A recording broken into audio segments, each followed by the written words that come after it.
हम पहले blurring add करते थे, फिर उसका डेरिवेटिव लेते थे, एंड देन वो जो एज हमारे पास आता था उसकी बेसिस के ऊपर हम वो स्केलिंग कर रहे होते थे। तो सर हमने इवेंचुअली एंड पे फिर उसको उस मेथड को डिस्कार्ड करके सिर्फ उसका डिफरेंस वाला मेथड हमने लिया था ना। हाँ, मेथड ये था ना हमारे पास। अभी मैं बताता हूँ, मतलब जो हमारे स्टेप्स हैं फाइंडिंग एन एज, वो तो यहाँ पे लिए हुए हैं ना इस स्लाइड में।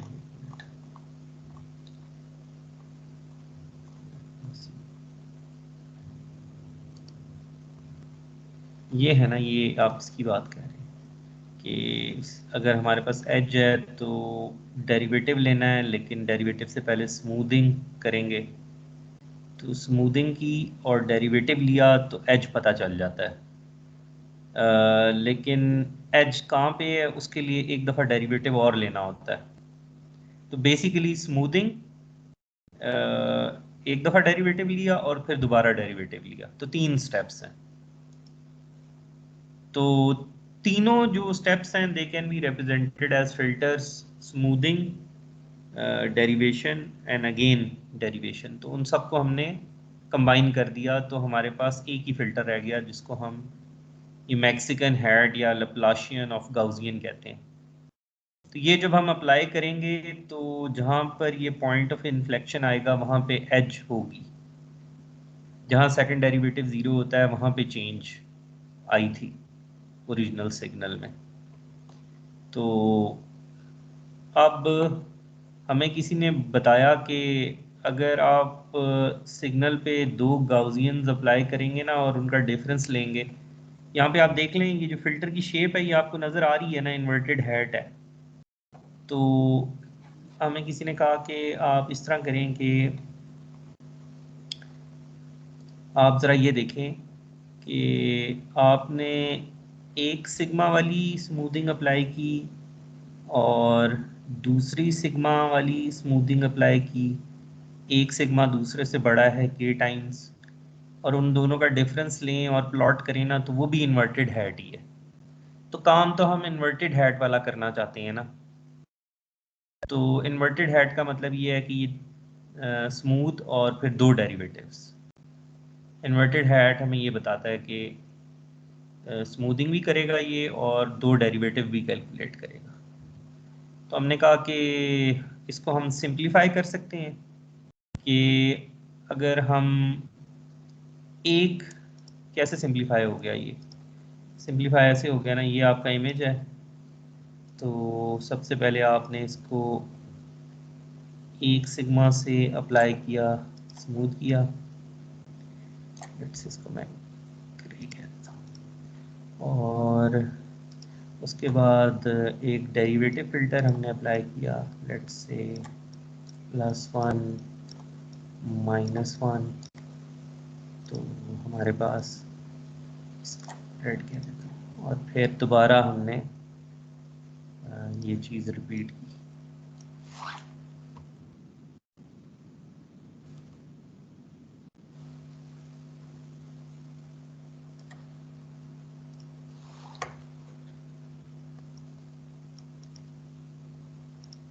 ठीक है, तो अब ये जो हमारे पास फाइनल रिजल्ट आया, इधर जहाँ वैल्यूज़ वो 0 क्रॉसिंग्स यहाँ पे अगर हमें पता चल जाएं, इस वाली मैट्रिक्स में 0 क्रॉसिंग्स, तो हमें पता चल जाएगा कि यहाँ पे जिस पिक्सल में 0 क्रॉसिंग हो रही है ना, वहाँ पे ओरिजिनल पिक्सल में एक एज है।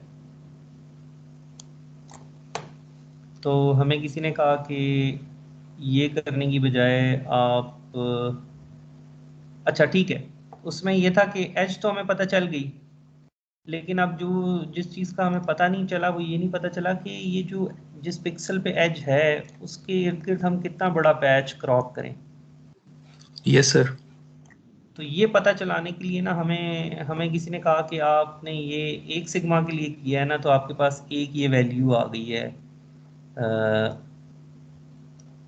एक ये वैल्यू आ गई, एक सिग्मा अप्लाई करें और फिर 2 डेरिवेटिव लें। तो आप एक और सिग्मा अप्लाई करें और ये सारा प्रोसेस रिपीट करें, फिर आपके पास एक मैट्रिक्स आ जाएगी, वहाँ पे फिर कोई वैल्यू होगी और फिर आप कोई और सिग्मा अप्लाई करें and then again you will have some value. तो वो सिग्मा जिसके लिए ये वैल्यू इन सारी वैल्यूज में ज़्यादा है, वो सिग्मा का साइज यूज़ करके, उस सिग्मा का साइज यूज़ करके आपने पैच क्रॉप करना है ओरिजिनल इमेज में। तो एक्चुअली हमें जो the thing which we were after, हमारा जो मसला ये था कि अगर हमें किसी ने दो इमेजेस दिए हैं तो, और हमने पहले इमेज में कोई पैच है उसको दूसरे इमेज में मैच करना है, तो दूसरे इमेज में ये पैच किसी भी साइज का हो सकता है। तो फिर हमारी जो मैचिंग प्रोसेस था वो बहुत इनएफिशिएंट हो गया था। अब हमें किसी ने कहा है कि आप भूल जाएं, जब आपके पास एक इमेज आता है ना, आप भूल जाएंगे कोई और इमेज भी है, आप इस इमेज में ये वाला प्रोसेस अप्लाई करेंगे। एक मिनट पॉज, एक मिनट ज़रा।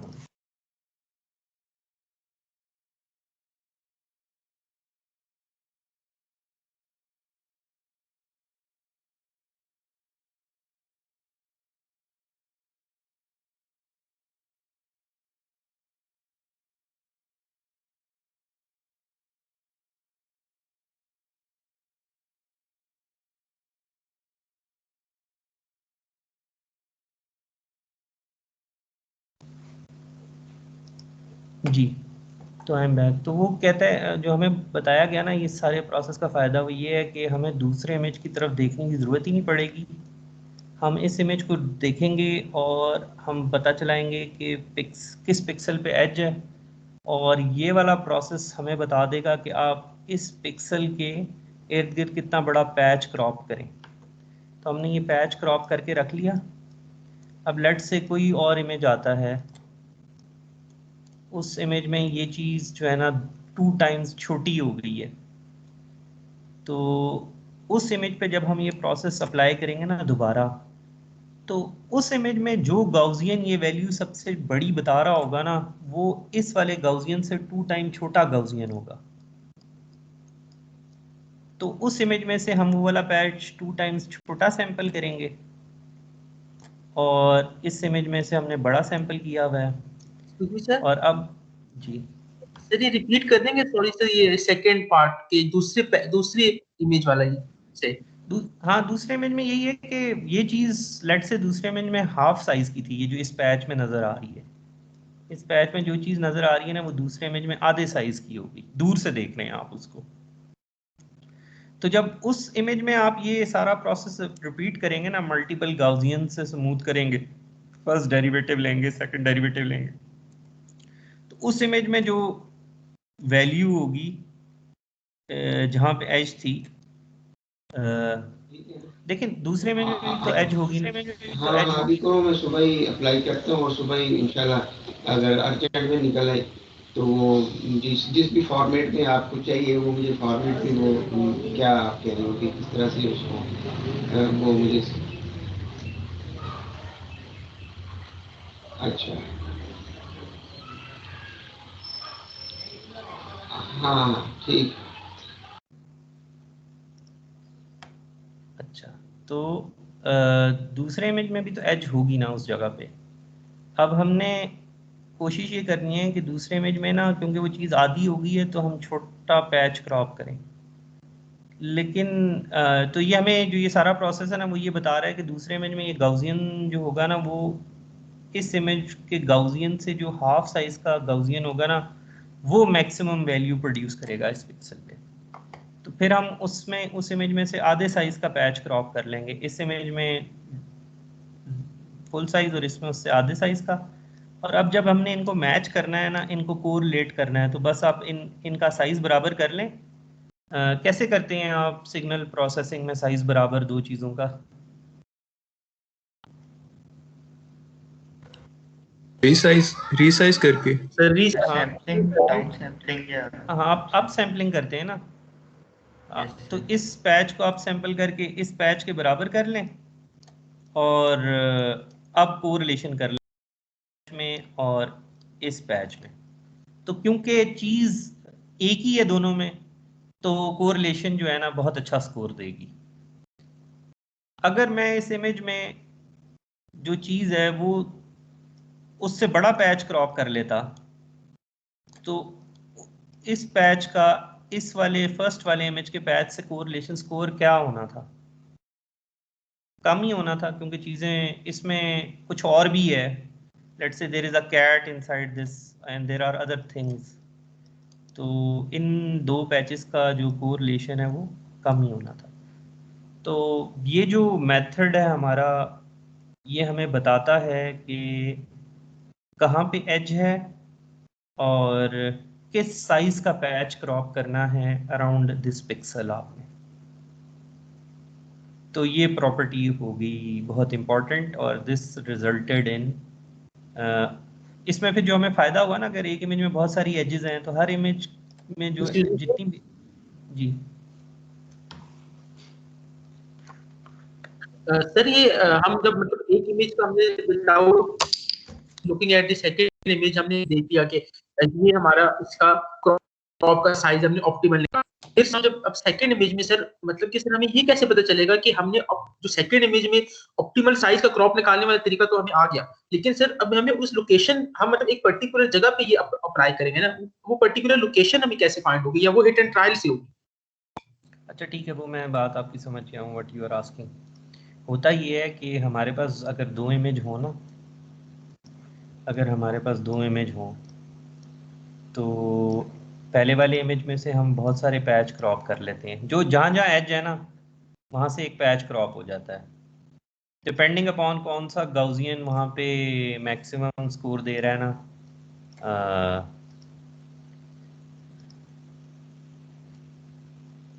ठीक है, ये पहले इमेज में आपने कितने पैचेस क्रॉप कर लिए? 3. अब लेट से दूसरे इमेज में ना आपने 10 पैचेस क्रॉप कर लिए. लेट से 10 जगहों पे ये वाली कंडीशन फुलफिल हुई जो कि हमने डिज़ाइन की थी. ठीक है, लेट से और मैं बना देता हूँ काफ़ी सारे. अब आप क्या करते हैं कि पहले वाले इमेज के पैच को, लेट से रेड पैच को, इस दूसरे इमेज के सारे पैचेस से कोरिलेट करने की कोशिश करते हैं.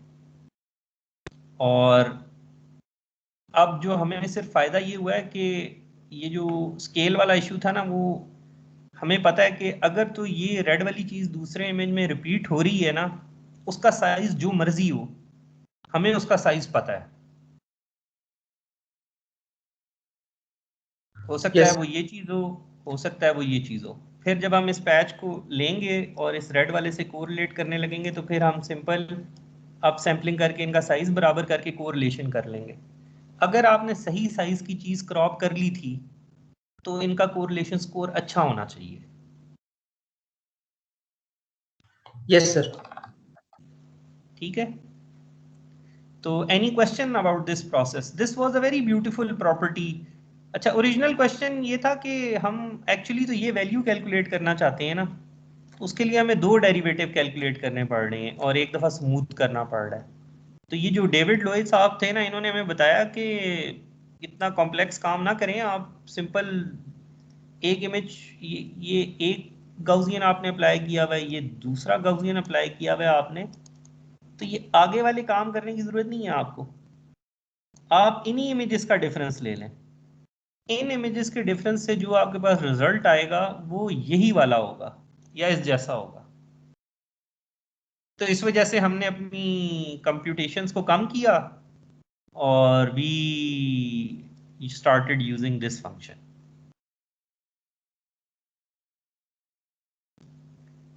तो बताएं अब कोई क्वेश्चन?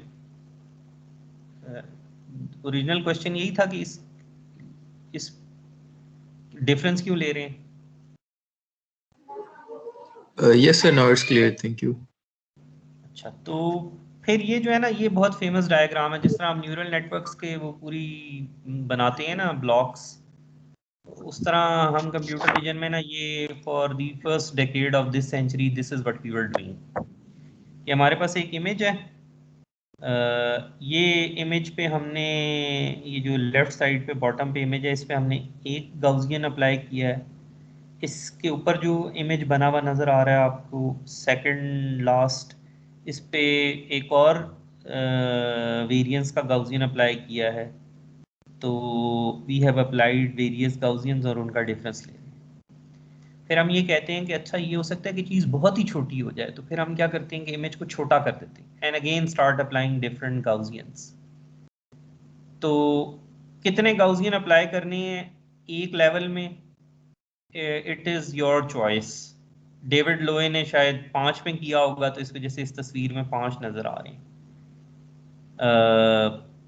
और फिर और ये जो लेवल हैं जिनको ऑक्टेव्स बोलते हैं, ये कितने होने चाहिए? आई डोंट नो, मेरा ख्याल है डेविड लोए ने 4 ऑक्टेव्स रखे थे कि इमेज को पहले आधा कर दिया, फिर और आधा कर दिया, और उससे छोटा करें तो इमेज में शायद कुछ बचता ही नहीं है। तो उसने कहा कि अब इससे ज़्यादा छोटा करने का कोई फ़ायदा नहीं है। तो ये जो हमारे पास ब्लू वाले इमेजेस आ रहे हैं, what are we looking for in these blue images on blue matrices on the right? इसमें से हम क्या तलाश करना चाहते हैं? सर एजेस की मैग्नीट्यूड। इसमें हम ये चेक करना चाहते हैं कि कौन सा पिक्सल है जिसके 8 नेबर्स जो है ना उससे कम है।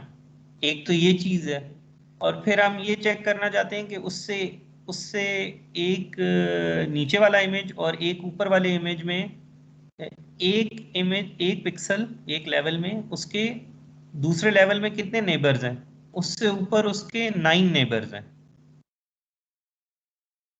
और उससे नीचे भी उसके 9 नेबर्स हैं, और उसके उसके फ्लोर पे उसके 8 नेबर्स हैं।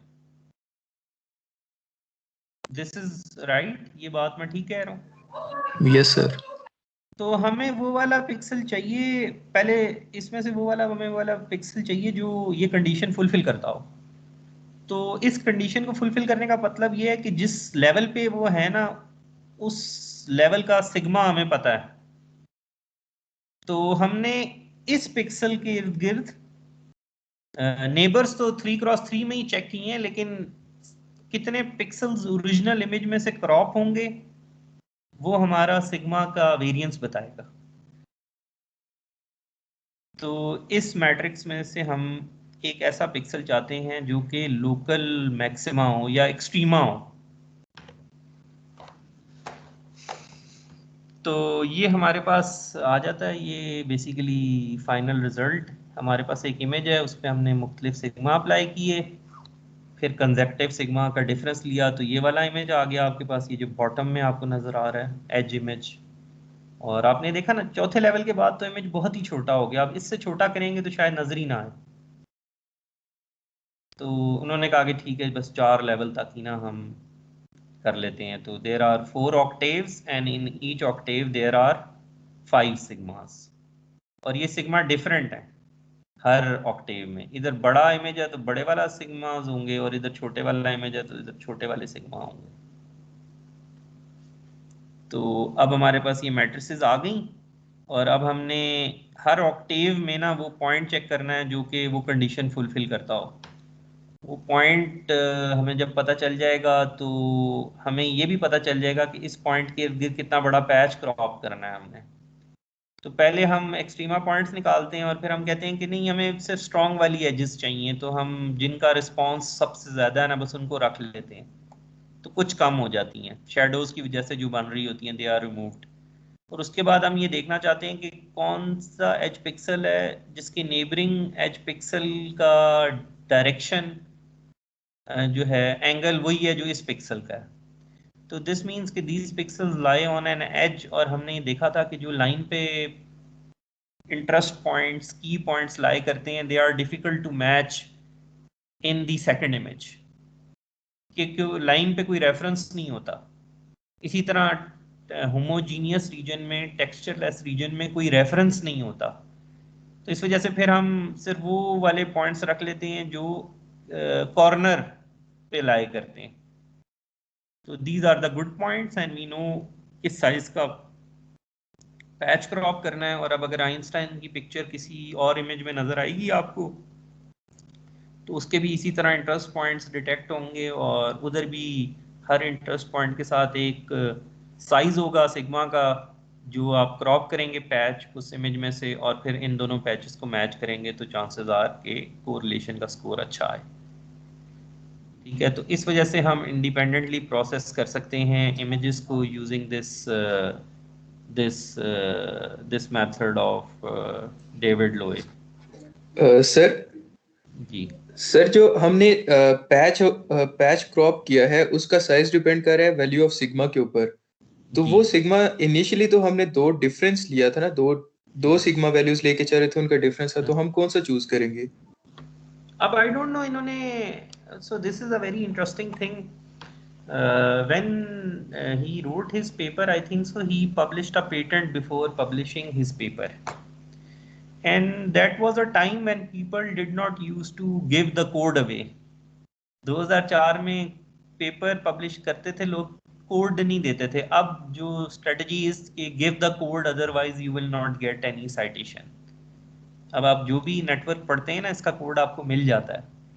तो इन्होंने ना, डेविड लोए ने ना जो रिलीज की थी वो बाइनरी रिलीज की थी। आज भी बाइनरी अवेलेबल है स्विफ्ट की। तो व्हाट इज अ बाइनरी?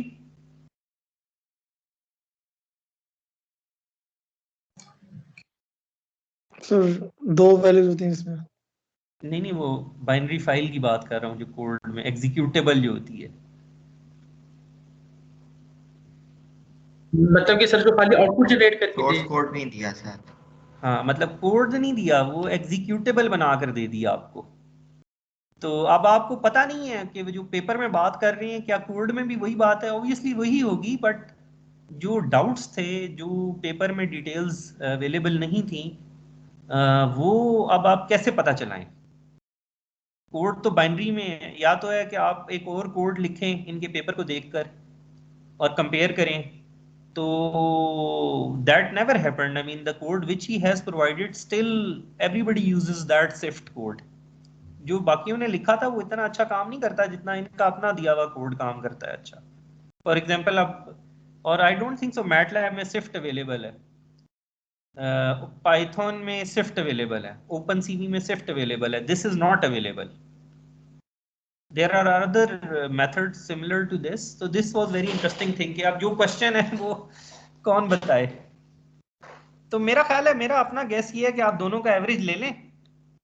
दोनों दो सिग्मा में खास फर्क नहीं होता, दोनों का एवरेज लेके जो भी सिग्मा की वैल्यू है ना वो पैच आप क्रॉप कर लें। ये मेरा गेस है। Yes sir. ठीक है, तो अच्छा, अभी इसमें और बड़ी एक इंटरेस्टिंग चीज़ है जो which is like perplexed me over the years.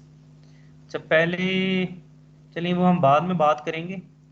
तो अब हो, अच्छा अब क्या हो गया? अब हमने कौन कौन से स्टेप्स अचीव कर लिए?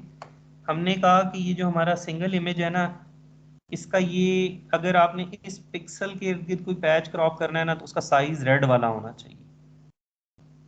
ठीक है, हमने क्रॉप कर लिया।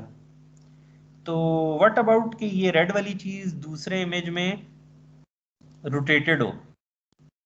उस मसले से कैसे बचेंगे? साइज भी मुख्तलिफ हो और रोटेटेड भी हो।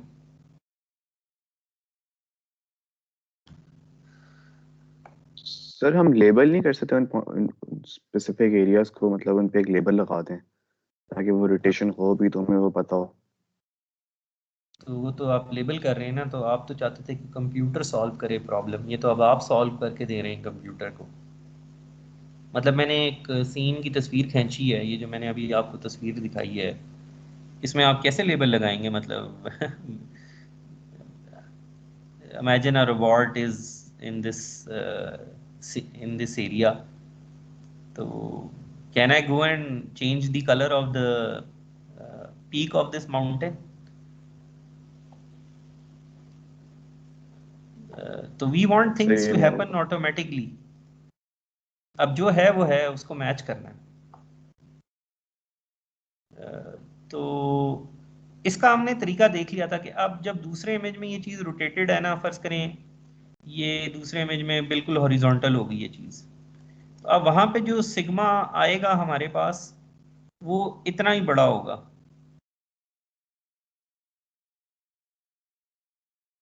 तो हम वो क्रॉप कर लेंगे इलाका, और अब डायरेक्ट अप सैंपलिंग नहीं करेंगे इनको मैच करने के लिए। We will apply little bit of sophistication. इस पैच में को रोटेट करने का तरीका भी तो हमने निकाल लिया था ना कुछ अर्सा पहले।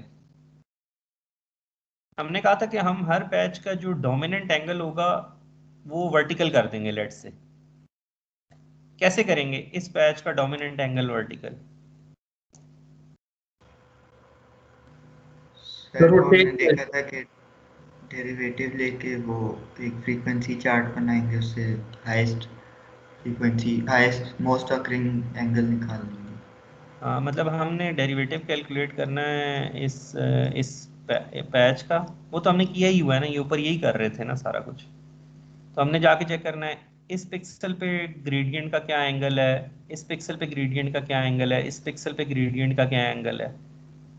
तो वो हमने एक बनाया था कि अच्छा चेक करते हैं कि 0 से 45 वाला एंगल ज़्यादा आता है, और एक हमारे पास एंगल है और एक हमारे पास मैग्नीट्यूड है। दो चीज़ें हैं इस पैच के साथ साथ। तो मैग्नीट्यूड को बिन में फिल करते हुए जाएंगे और देखेंगे कि किस बिन में ज़्यादा मैग्नीट्यूड आ रहा है, वो डोमिनेंट एंगल है इस पैच का। तो ये काम हमने पहले ही सॉल्व, ये वाला जो स्टेप था, ये पैच अगर सही साइज़ का क्रॉप हो जाए तो फिर हम एक रेफरेंस बना सकते हैं, एक कन्वेंशन बना सकते हैं कि हम जो भी पैच का डोमिनेंट एंगल होगा ना, हम पैच को उतना रोटेट करेंगे ताकि डोमिनेंट एंगल वर्टिकल हो जाए। तो अगर चीज़ दूसरे इमेज में रोटेटेड है भी, अगर इस इमेज में वो चीज़ बिल्कुल वर्टिकल थी और डोमिनेंट एंगल इधर था, तो इस इमेज में डोमिनेंट एंगल इधर हो जाएगा। मतलब एक कार है, उसको आप यूं देखें तो डोमिनेंट एंगल कुछ और होगा, और कार को यूं देखें तो डोमिनेंट एंगल कुछ और होगा। तो this gives you the hint कि अगर इन दो पैचेस को आपने मैच करना है ना, तो इसको कितना रोटेट करें। तो ये जो प्रोसेस है ना, पहले स्केल पता चलाने का, ये की पॉइंट्स, पहला स्टेप होता है की पॉइंट्स पता चलाना। की पॉइंट्स का मतलब होता है कि वो कौन से पॉइंट्स हैं जो लोकल मैक्सिमम है, अपने लेवल में भी सबसे बड़े हैं और अपने से एक लेवल ऊपर भी सबसे बड़े हैं। तो की पॉइंट्स पता चलाए जाते हैं, फिर उनका स्केल पता चलता है। स्केल, ये दोनों स्टेप्स एक ही one, we solve them together. Scale पता चल जाता है, स्केल पता चलने के बाद जो थर्ड स्टेप होता है ना, वो हम इसका डिस्क्रिप्शन करते हैं। डिस्क्रिप्शन कैसे करते हैं वो मैं बता देता हूँ आपको। डिस्क्रिप्शन का मतलब होता है कि हम ये नहीं करते ये जो मैंने अभी आपको बताया है कि आप पैच को लें और ये वाला जो स्टेप मैंने आपको बताया है उसको आप सैंपल करें, एक और पैच बनाएं और दो पैचेस के दरमियान को रिलेशन करें। हम इस स्टेप को ना थोड़ा सोफिस्टिकेटेड तरीके से करते हैं। हमारे पास पैच क्रॉप हो गए अलग-अलग, डोमिनेंट एंगल पता चल गया। डोमिनेंट एंगल पता चला तो हमने उस पैच को पहले रोटेट किया, या वो वाला पैच आ गया जो रोटेटेड है पैच है आपके पास। और इस रोटेटेड पैच को अब आप करेंगे ये मैं आपको तस्वीर दिखा देता हूँ। This is a very famous number in 128 is the magical number. अगर मैं आपसे पूछूं ना कि एलेक्सनेट में जो फीचर्स आते हैं लास्ट लेयर में, उनका क्या साइज़ है, तो आप में से अक्सर लोग मुझे बताएंगे कि उसका साइज़ है 4096।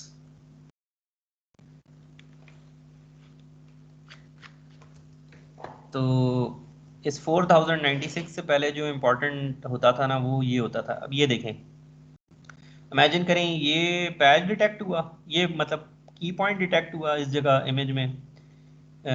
सिग्मा को देखकर आपको पता चला कि आपने इतना बड़ा पैच क्रॉप करना है, आपने कर लिया पैच क्रॉप। पैच क्रॉप करने के बाद आपने पैच को रोटेट कर लिया। ये जो सेकंड मिडल में आपको इमेज नजर आ रहा है ना, ये वो पैच है जो कि रोटेटेड है। अच्छा, अब आपने क्या करना है, अब आप जाएंगे और इस पूरे पैच को डिवाइड करेंगे 4x4, फर्दर 4x4 में, मतलब 16 पीसेस में डिवाइड कर दिया आपने इस पैच को। और हर पीस में ना there will be some pixels. यहाँ पे कितने नजर आ रहे हैं आपको? 4 पिक्सल नजर आ रहे हैं हर पीस में। और आपने हर पीस का जाकर ना वो वाला हिस्टोग्राम बनाया अलहदा से छोटा सा, जो कि हमने बनाया हुआ है, कि आपने काउंट किया कि किस बिन में इस पिक्सल का क्या एंगल है, इसका क्या एंगल है, इसका क्या एंगल है, इसका क्या एंगल है, और उसका मैग्नीट्यूड क्या है। तो इसका अलहदा से हिस्टोग्राम बना। इस एक इस छोटे सी हिस्से का जो हिस्टोग्राम बनेगा उसका क्या साइज होगा? अगर हमने 8 एंगल्स में डिवाइड किया हुआ है अपने पूरे 360 को, तो you will get how many values?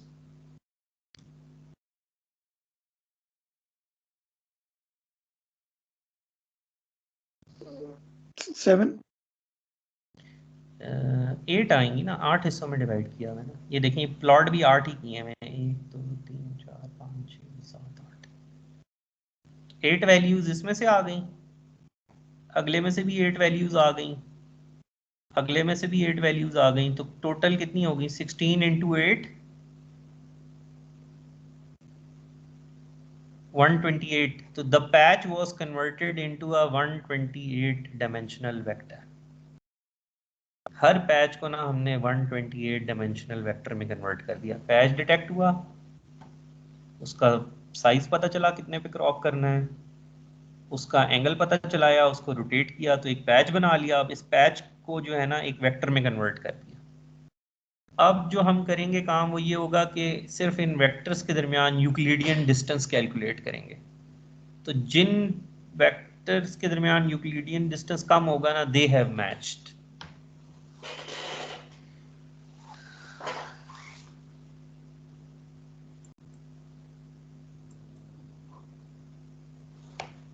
जी, तो एनी क्वेश्चन? ये बहुत इंपॉर्टेंट हमारी फिगर है।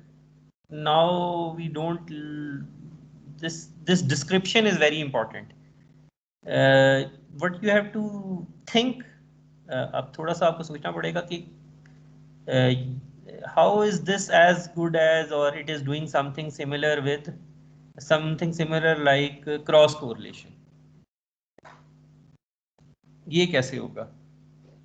देखिए आप यूं इमेजिन करें ना कि ये जो मैं ड्रॉ करके दिखा देता हूं आपको, यहाँ पे लेट्स से ये हमारा इमेज है और ये उसका पैच था जो हमें किसी ने बताया, और इस पैच में डोमिनेंट एंगल ये है। तो पहले हमने इस पैच को क्रॉप किया और फिर हमने उसको रोटेट किया ताकि वो डोमिनेंट एंगल ये आ जाए। अब इस पैच को ना मैं कितने हिस्सों में डिवाइड करूंगा? 16। अब ये जो एक हिस्सा है, फर्ज करें कोई ऐसी चीज थी, एक ऐसी चीज थी, लेट्स से यूं करके ना एक क्रॉस साइन था। ये पहले, ये तो बहुत ही such a bad diagram,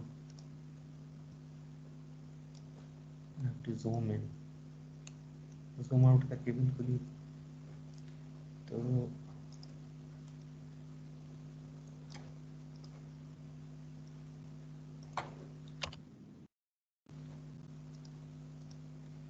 let's say कोई क्रॉस बना हुआ था, लेट्स से क्रॉस कहाँ पे आता है, लेट्स से आई डोंट नो, थोड़ा रियलिस्टिक बनाता हूँ इसको। ये किसी दरवाजे का ना कॉर्नर, दरवाजे का टॉप आपको नजर आ रहा है, this is a door, let's say this is a door, उसका ना ऊपर वाला हिस्सा आपको नजर आ रहा है। तो यहाँ पे एज डिटेक्ट, यहाँ पे कॉर्नर डिटेक्ट होगा और वो बताएगा कि इस ब्लैक वाला साइज आपने क्रॉप करना है। फिर आप उसको जो है ना डिवाइड कर रहे हैं लेट्स से 4x4 में, तो 4x4 में डिवाइड कर दिया। तो यहाँ पे तो कुछ है ही नहीं ना, स्मूथ सरफेस है, तो यहाँ पे जो 8 वैल्यूज होंगी वो सारी की सारी छोटी वैल्यूज होंगी, ठीक है। इधर भी 8 की 8 वैल्यूज छोटी होंगी, इधर भी 8 की 8 छोटी होंगी, इधर कुछ वैल्यूज होंगी इस वाली बिन में और इस वाली बिन में और इस वाली बिन में, मतलब 4 बिन्स में कुछ होगा, बाकी सारे जीरो होंगे उस 128 डायमेंशनल वेक्टर में। अब आप इमेजिन करें कि आप इसी चीज़ को देख रहे हैं रोटेटेड फॉर्म में और साइज भी बड़ा है, लेट्स से रोटेटेड फॉर्म में और साइज भी बड़ा है। तो रोटेट अब मैं आपको कैसे करके दिखाऊं। इस दरवाजे को हमने देखा, थोड़ा सा एंगल, हम थोड़ा सा हमारा जो है ना कैमरा रोटेटेड था। तो अब इसको जो है ना आप डिवाइड कर लें,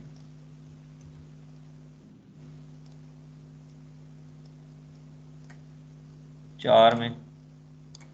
तो इसका देखें इधर क्या ग्रेडियंट आएगा, कुछ है ही नहीं, जीरोज आएंगे 8, इधर भी कुछ नहीं, 8 जीरोज आएंगे, 8 जीरोज आएंगे। तो जिन तो इधर भी सिर्फ वेक्टर जो 128 डायमेंशनल वेक्टर है, सिर्फ वही वैल्यूज नॉन जीरो होंगी जो इस वाले केस में नॉन जीरो थी, और एग्जैक्टली तकरीबन सिमिलर होंगी। तो इस वजह से taking difference between these two vectors it is similar to calculating cross correlation. तो समरी क्या हुई हमारे पूरे स्टेप की point detection, scale detection, rotation angle estimation and calculating the descriptor. ये हर पॉइंट के अगेंस्ट हम एक डिस्क्रिप्टर कैलकुलेट कर देंगे। तो ये हमारी जेनेरिक पाइपलाइन है। This is not limited to shift.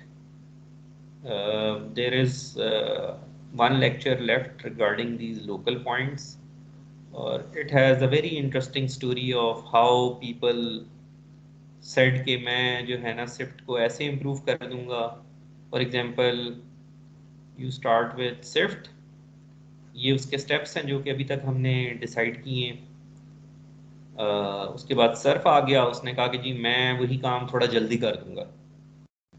This was 2009 or 2008, I am not sure. SIFT was 2004, SURF was 2009, and then people said कि नहीं ये SURF भी बहुत slow है, तो we can do something even simpler। तो even simpler का मतलब ये है कि in robotics it rarely happens कि आपका एक रोबोट चल रहा है और वो उसके दो स्टेप्स के दरमियान ना इमेज में बहुत ज़्यादा चेंज आ जाए।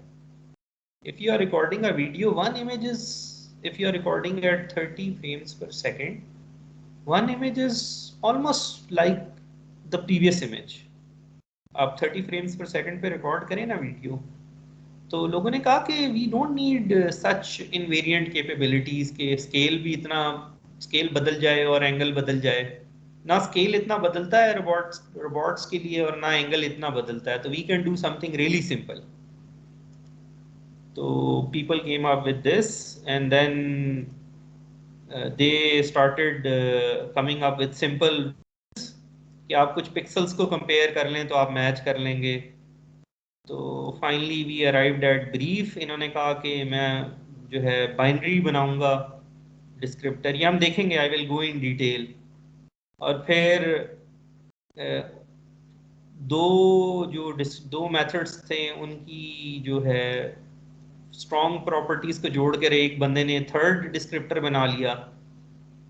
तो ये देखें इन्होंने 2011 है, this was a very famous company called willow garage.